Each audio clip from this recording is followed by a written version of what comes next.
We're going to be talking about nuclear. It was the most notable news of the week from the White House on Iran, that there are high-level talks going on now between the Trump team and the Iranians. Look, we're talking to them right now.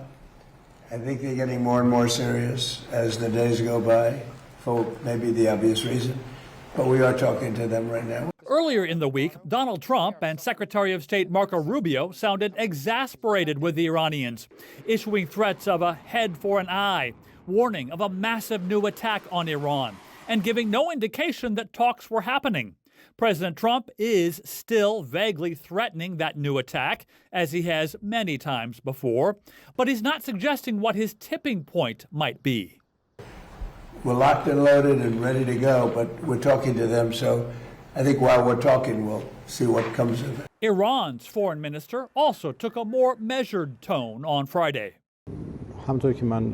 As I have said before, there is currently no problem regarding mediation between Iran and the United States. Mediators exist, messages are being exchanged, and each side's views are being communicated to the other.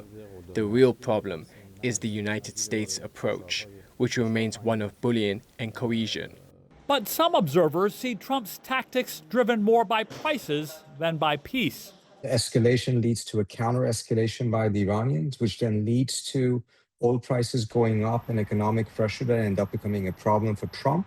And then he tries to reduce not the tensions between the countries, but the atmosphere, the intensity of the atmosphere, by making statements of this kind, claiming that the Iranians are eager to make it or dying to make a deal, although they may not be ready for it, all in order to calm the markets down, because the pressure that the Iranians are trying to put on the U.S. is precisely by making the markets become as worried as possible.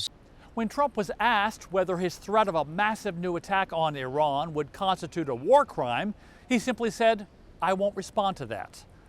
Andy Roesgen, TRT World.